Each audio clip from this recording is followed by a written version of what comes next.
नमस्कार मित्रों, ओम digital study YouTube channel पर आप सभी का एक बार पुनः स्वागत। आज के इस वीडियो में उच्च शिक्षा विभाग के द्वारा जो संचालित कालीबाई भील मेधावी स्कूटी छात्रा योजना, इसके बारे में हम डिस्कस करेंगे।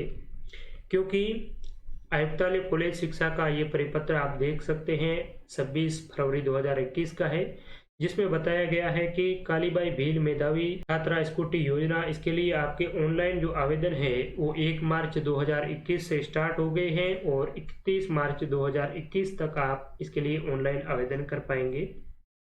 तो इस छात्रवृत्ति योजना में ऑनलाइन आवेदन कौन कौन कर पाएगा, कौन कौन सी कैटेगरी की छात्राएं इसके लिए पात्र होगी। यद्यपि राजस्थान के जितने भी कैटेगरी है, जनरल कैटेगरी की चाहे ईडब्ल्यूएस हो गई, ओबीसी, SC, ST, माइनॉरिटी, ये सभी इस योजना के लिए आवेदन कर पाएगी। लेकिन इसके लिए भी कुछ शर्तें हैं जो आपको ध्यान में होना जरूरी है।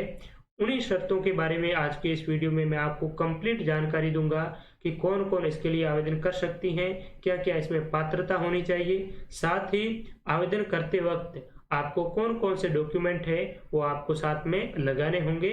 तो आइए इसके बारे में समझने का प्रयास करते हैं। सबसे पहले तो आपको ध्यान में रखना है कि ये जो छात्रवृत्ति योजना है ये कब से स्टार्ट होती है, तो आपकी सामान्य जानकारी के लिए भी ये महत्वपूर्ण है। और अगर आप कॉम्पिटिटिव एग्जाम की तैयारी कर रहे हैं तो भी आपके लिए ये यूजफुल है कि ये जो छात्रवृत्ति योजना है इसके लिए माननीय मुख्यमंत्री जी अशोक गहलोत ने 2019-20 के बजट भाषण में ये घोषणा की थी कि राजस्थान की सभी वर्ग की छात्राएं जिन्होंने 12वीं तक नियमित रूप से अध्ययन किया है और आगे भी उच्च शिक्षा के लिए वो अध्ययनरत रहती हैं, अध्ययन करना चाहती है, तो उनको शिक्षा के क्षेत्र में आगे बढ़ाने के लिए प्रोत्साहन के तौर पर स्कूटी योजना का प्रावधान है वो किया जाता है। वैसे इससे पहले अलग अलग कैटेगरी के लिए अलग अलग योजनाएं चल रही थी, जैसे मेधावी छात्रा स्कूटी योजना इस प्रकार की, लेकिन यहाँ पर सभी को इंटीग्रेटेड किया गया है, एकीकृत किया गया है, यानी कि SC ST को भी इसमें शामिल कर दिया है। अब माइनॉरिटी जो अल्पसंख्यक है उसको भी इसमें शामिल कर दिया है। इसके अलावा जो EWS है, जनरल कैटेगरी के जो आर्थिक रूप से पिछड़े वर्ग हैं, उनको भी इसमें शामिल कर दिया है। ठीक है, तो इसमें लगभग सारी की सारी कैटेगरियां आपकी सम्मिलित हैं। इसके अलावा देवनारायण छात्रा स्कूटी योजना, जो कि MBC वर्ग की जो 5 जातियां हैं, जिसमें गुर्जर, रेबारी, बालदिया, गाडिया, लोहार, ये उसमें सम्मिलित हैं, तो उनके लिए अलग से स्कूटी है, उसकी स्कीम है वो चल रही है। उसके बारे में मैंने आपको वीडियो के माध्यम से भी पहले बताया और उसकी लास्ट डेट 5 मार्च है आपकी। तो जिन्होंने भी उसके लिए नहीं आवेदन किया है तो MBC वर्ग की छात्राएं देवनारायण छात्रा स्कूटी योजना के लिए आवेदन कर पाएगी और बाकी वर्ग की छात्राएं इसके लिए आवेदन कर पाएगी। ठीक है, तो इसमें ये योजना आपकी 1 अप्रैल 2020 से प्रभावी है। बजट भाषण 2019-20 में इस योजना की घोषणा की थी माननीय मुख्यमंत्री अशोक गहलोत ने। और कालीबाई नाम क्यों रखा, क्योंकि शिक्षा के लिए अपने जीवन को समर्पित करने वाली डूंगरपुर के रास्तापाल की भील कालीबाई, जो अपने शिक्षक को अंग्रेजों के चंगुल से बचाने के लिए अपने प्राणों की आहुति दे दी थी उन्होंने, 19 जून 1947 की घटना है। तो इसी को चिर स्मरणीय रखने के लिए मुख्यमंत्री जी ने कालीबाई नाम रखा है इस स्कूटी योजना का। ठीक है, तो यह एक महिला सशक्तिकरण की और भी बढ़ता हुआ अच्छा कदम है। इसमें आपको राजस्थान की सभी कैटेगरी की छात्राओं को 10,500 छात्राओं को स्कूटी है वो दी जाएगी। ठीक है, तो अब देखते हैं कि स्कूटी किस किस को दी जाएगी, स्कूटी के साथ में और क्या चीज है वो दी जाएगी। तो यहाँ पर देखिए, एक तो आपको स्कूटी मिलेगी, इसके साथ में छात्रा को सुपुर्द करने तक का पूरा जो ट्रांसपोर्टेशन का व्यय है, परिवहन व्यय है, वो भी गवर्नमेंट ही वहन करेगी। 1 वर्ष तक का आपका जनरल जो इंश्योरेंस है वो भी दिया जाएगा और 5 साल का आपका थर्ड पार्टी इंश्योरेंस भी दे होगा। 2 लीटर पेट्रोल और 1 हेलमेट आपको दे होगा। ठीक है, पेट्रोल केवल एक ही बार मिलेगा। साथ ही साथ आपको ध्यान में रखना है कि आप इस स्कूटी को 5 साल तक किसी भी व्यक्ति को बेच नहीं सकते हैं, क्रय विक्रय इसका नहीं कर सकते हैं। ठीक है, अब मुद्दे की बात पर आते हैं। इस स्कूटी के लिए कौन कौन छात्राएं पात्र होगी, तो इसके लिए पात्रता यह निर्धारित की गई है कि आपकी एक तो परिवार की जो वार्षिक आय है वो 2.5 लाख से कम होनी चाहिए। ठीक है, कितनी? 2.5 लाख से कम होनी चाहिए। दूसरी बात, RBSE यानी कि Rajasthan board of secondary education में आपने 12th की परीक्षा है वो नियमित तौर पर उत्तीर्ण की है, तो उसमें आपका मिनिमम जो पासिंग मार्क्स है वो 65% होना चाहिए। ठीक है, और अगर आपने CBSE के माध्यम से 12th परीक्षा पास की है तो आपके न्यूनतम जो परसेंटेज है वो 75% आपके होने चाहिए, जो कि राजस्थान के किसी भी विद्यालय में अध्ययनरत हो। राजस्थान के स्कूल में आपको अध्ययनरत होना जरूरी है, और CBSE से अगर आपने 12th की परीक्षा पास की है तो आपके 75% के साथ में 75% अगर आपके होते हैं तो ही आप इसके लिए एलिजिबल हैं। और RBSE यानी कि माध्यमिक शिक्षा बोर्ड ने आप 12th की परीक्षा पास की है तो आपके मिनिमम 65% होने चाहिए। और ये जो एलिजिबिलिटी है, ये जो पात्रता है, ये आपकी सभी कैटेगरी के लिए समान रूप से लागू होती है, चाहे आप SC की क्यों ना हो, ST की, OBC की, EWS की या माइनॉरिटी, सभी के लिए ये आपकी सेम शैक्षणिक अर्हता है। ठीक है, इसके अलावा आपको अगर 12th आपने जो की है वो नियमित तौर पर होनी चाहिए। अगर आपने 2020 में 12th की परीक्षा पास की है, आप 21 में किसी कॉलेज में एडमिशन नहीं लेते हैं और उसके बाद में आप 2022 में एडमिशन लेते हैं, या फिर हम सीधे तौर पर ये कहें कि आपने 2018 में 12th की, 2019 में आपने कॉलेज में प्रवेश नहीं लिया और 20 में आप किसी कॉलेज में प्रवेश लेती हैं, तो आपको इस छात्रवृत्ति का लाभ है वो नहीं मिलेगा। आप 12th के बाद जस्ट अगले ईयर में आपको कॉलेज में एडमिशन लेना जरूरी है। और अगर आप राजस्थान के किसी भी निजी या गवर्नमेंट कॉलेज में एडमिशन लेते हैं तो इसके लिए आपको ये लाभ है वो मिलेगा। जैसे कि आप ने 12th किया, उसके बाद में आप BA BEd, BSc BEd, BCom BEd, BE BTech या MBBS, IIT, BBA, BBM, इस प्रकार की कोई भी आप स्नातक की डिग्री के लिए आप अगर प्रवेश लेते हैं तो आप नियमित, और ये प्रवेश भी नियमित तौर पर होना चाहिए, तो आप इसके लिए पात्र हैं। इसके साथ में स्नातक डिग्री के प्रवेश में कक्षा 12वीं उत्तीर्ण के वर्ष से 1 वर्ष का अंतराल होने पर योजना का लाभ नहीं होगा, तो ये मैंने आपको बता ही दिया। साथ ही एक सबसे महत्वपूर्ण पॉइंट ये है कि किसी अन्य योजना में आर्थिक सहायता प्राप्त करने वाली छात्राएं भी इस योजना में लाभान्वित होगी। पहले ये चीज नहीं थी, और जो देवनारायण छात्रा स्कूटी योजना है उसमें भी ये चीज नहीं है, लेकिन इसमें यह बहुत ही महत्वपूर्ण बात है कि अगर आप CM स्कॉलरशिप के लिए या फिर समाज कल्याण की स्कॉलरशिप के लिए आवेदन करते हैं तो भी कोई दिक्कत नहीं है, उसका भी आप लाभ ले सकते हैं और इसका भी आप लाभ ले सकती है। ठीक है, इसके समकक्ष जो स्कूटी वाली कोई योजना है, जैसे देवनारायण के लिए भी आपने आवेदन कर लिया, इसके लिए भी आवेदन कर लिया, तो ये कभी भी नहीं चलेगा और आपका आवेदन भी नहीं होगा, क्योंकि आधार कार्ड पर आवेदन होता है आपका और आधार नंबर यूनिक होता है, एक ही होता है। एक आधार नंबर से आप 2 बार 2 छात्रवृत्ति के लिए आवेदन करेंगे। ये मैं छात्रवृत्ति की बात कर रहा हूँ स्कूटी वाली, देवनारायण और इसकी दोनों आप एक साथ में नहीं कर पाएंगे। ठीक है, बाकी वाली आप कर पाएंगे, समाज कल्याण की हो गई या फिर SJE वाली, CM हायर एजुकेशन वाली, तो उसके लिए और इसके लिए आप आवेदन दोनों की कर सकते हैं। लेकिन स्कूटी वाली जितनी भी योजनाएं हैं उनका आप दोनों का लाभ नहीं ले पाएगी। ठीक है, आगे आते हैं कि इसमें आपको 2.5 लाख रुपए तक आपके माता पिता की सालाना इनकम है वो होनी चाहिए। इससे अधिक अगर आपकी आय है, एनुअल इनकम है, तो आप इसके लिए पात्र नहीं होगी। अब बात करते हैं कि कितनी छात्राओं को कितनी क्या स्कूटी का परिलाभ मिलेगा। तो एक तो उच्च शिक्षा विभाग है, ये सभी वर्गों के लिए है। आप चाहे राजस्थान की किसी भी कैटेगरी से संबंध रखते हैं, आपके परिवार की आय 2.5 लाख रुपए से कम है और आपके 12th में RBSE से 65% या CBSE से 75% तक मार्क्स बनते हैं, तो आप इसके लिए एलिजिबल हैं। और ये उच्च शिक्षा विभाग के द्वारा 1690 स्कूटी है वो दी जाएगी। ठीक है, प्रत्येक जिले में 51 स्कूटी। और यहाँ पर आप देख सकते हैं अलग अलग जो संकाय है, जैसे साइंस है, आर्ट्स है, कॉमर्स है, इनमें कितने स्टूडेंट हैं, कितनों को स्कूटियाँ मिलेगी और टोटल एनरोलमेंट कितने हुए हैं। ठीक है, तो ये आप यहाँ पर पूरा का पूरा इस टेबल के माध्यम से देख सकते हैं। जैसे अगर जालोर की बात करें तो जालोर में साइंस के जो स्टूडेंट है एनरोल हुए हैं 561, जिसमें 20 स्टूडेंट्स को स्कूटी मिलेगी। आर्ट्स में 3121 स्टूडेंट एनरोल हुए हैं, जिसमें 28 स्टूडेंट्स को स्कूटी मिलेगी। कॉमर्स में 80, जिसमें 3 को स्कूटी मिलेगी, और टोटल जो एनरोल है वो 3762 हैं, जिसमें से जालोर में 51 छात्राओं को स्कूटी है वो मिलेगी। ठीक है, तो इस प्रकार से अपने अपने जिले वाइज आप देख सकते हैं अलग अलग भी। अब इसमें पात्रता क्या होगी, तो पात्रता वो आपकी सेम ही है।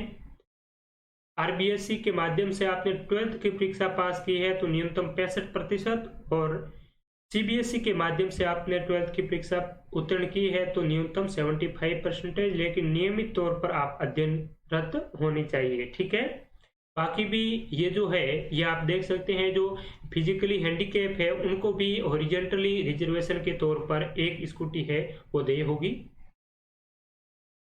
और 7 स्कूटी वरिष्ठ उपाध्याय वर्ग के लिए संभागीय स्तर पर वरीयता के आधार पर दे होगी, और निजी महाविद्यालयों में जो आरटीई के तहत प्रवेशित छात्राएं हैं उनको प्राथमिकता के आधार पर भी योजना का लाभ मिलेगा।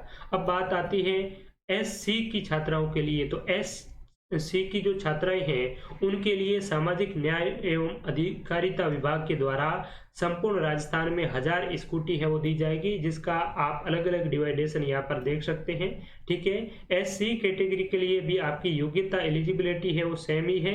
इसके बाद में एसटी कैटेगरी की बात करें तो ये आपकी टीएडी विभाग देगा, यानी कि ट्राइबल एरिया डेवलपमेंट देगा।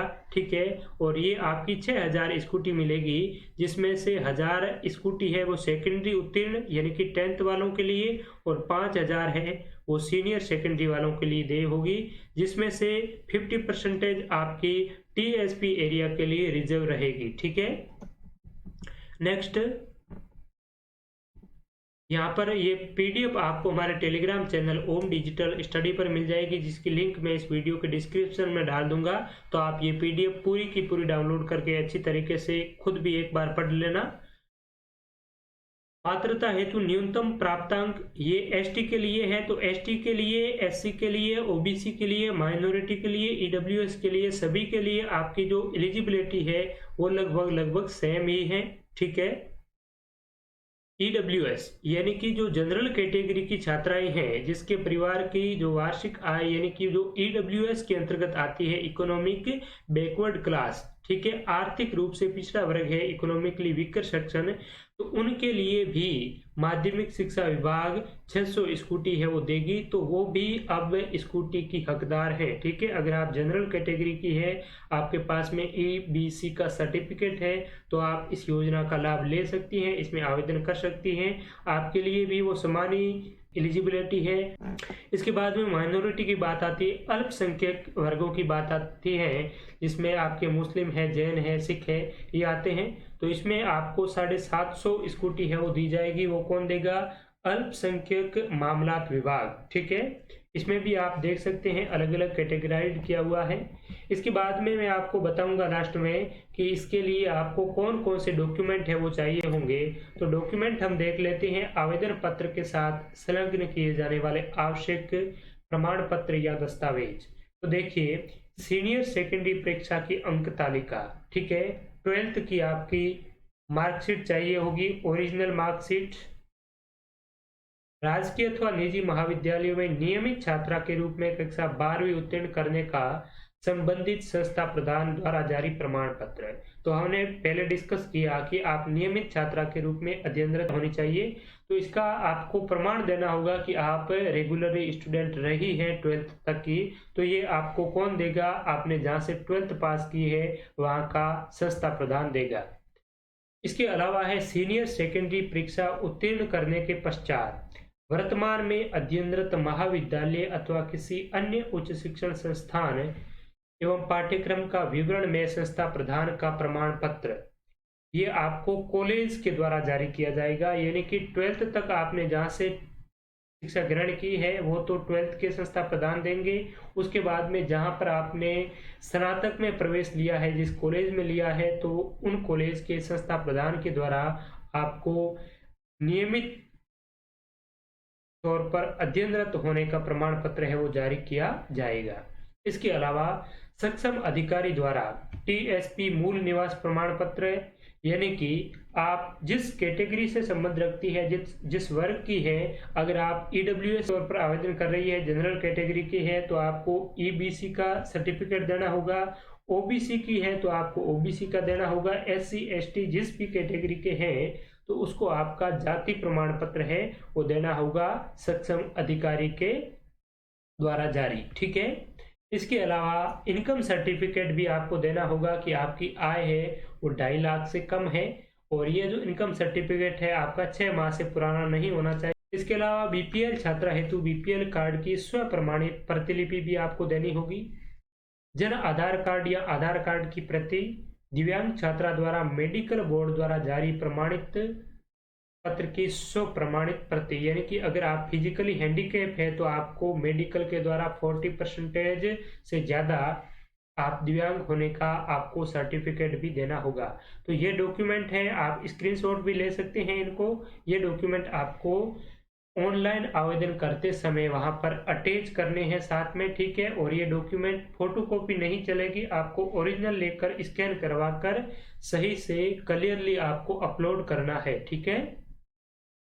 इसके अलावा ये जो आधार कार्ड है, तो जन आधार कार्ड में काफी स्टूडेंट्स से ये प्रॉब्लम रहती है कि आपके जन आधार कार्ड में आपका जो नाम है, अपनी डीओबी है, माता पिता का नाम है, वो कुछ और होता है, और आपकी 10th की मार्कशीट में, 12th की मार्कशीट में कुछ और होता है। तो आप एक बार इस आवेदन को करने से पहले अपना आधार कार्ड चेक कर लीजिए, उसको 10th और 12th की मार्कशीट के साथ में मैच कर लीजिए कि आपके सारे के सारे जो नाम है, माता का नाम है, पिता का नाम है, जन्म दिनांक है, वो आपकी 10th मार्कशीट में और आधार कार्ड में सेम है या नहीं है। अगर आपकी नाम में भी थोड़ी सी माइनर मिस्टेक होगी तो आपका ये जो आवेदन है ये आगे फॉरवर्ड नहीं होगा। इसीलिए आप पहले, अगर आपके आधार कार्ड में कुछ इस प्रकार का करेक्शन है तो उसको आप करेक्शन करवा लीजिए, संशोधन करवा लीजिए। लगभग 7 दिनों में ये आपका करेक्शन है वो हो जाता है, ऑनलाइन अपडेट हो जाता है। उसके बाद में आप आवेदन किया करें, इससे आपका ऑब्जेक्शन नहीं आएगा। नहीं तो आपके ऑब्जेक्शन आएंगे, और ऑब्जेक्शन आने के बाद में भी आपको सही अगर आप करेंगे तभी आपका ये आवेदन पत्र कॉलेज स्तर से आगे फॉरवर्ड होगा। ठीक है। तो ये इस छात्रवृत्ति योजना से जुड़ी महत्वपूर्ण जानकारी थी, जो कि राजस्थान की सभी छात्राओं के लिए बहुत ही यूजफुल है। तो आपके लगभग सभी के 65% से तो ऊपर ही होगा, तो आप सभी इसके लिए आवेदन कर सकते हैं। इसके अलावा SJE समाज कल्याण विभाग और मुख्यमंत्री उच्च शिक्षा विभाग की छात्रवृत्ति के लिए भी ऑनलाइन आवेदन चल रहे हैं, तो उनके लिए भी आप आवेदन कर सकते हैं। तो वीडियो देखने के लिए आपका बहुत बहुत धन्यवाद।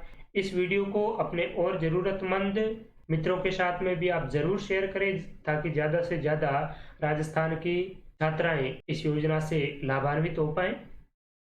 इसके अलावा आप अगर राजस्थान की किसी भी कॉम्पिटिटिव एग्जाम की तैयारी कर रहे हैं तो आप हमारे इस चैनल ओम डिजिटल स्टडी को सब्सक्राइब करें, और इस चैनल को आप विजिट करें। राजस्थान सामान्य ज्ञान, हिंदी, राजस्थान की पॉलिटी, इंडियन कॉन्स्टिट्यूशन, इन विषयों से संबंधित आपको बहुत ही महत्वपूर्ण इस YouTube चैनल पर कंटेंट बिल्कुल फ्री में मिलता रहेगा। तो इस चैनल से भी आप अवश्य जुड़े रहें। राजस्थान की विभिन्न कॉम्पिटिटिव एग्जाम की दृष्टि से बहुत ही महत्वपूर्ण आपको समय समय पर यहाँ पर अध्ययन सामग्री है वो प्राप्त होती रहेगी। आप सभी को एक बार पुनः बहुत बहुत धन्यवाद।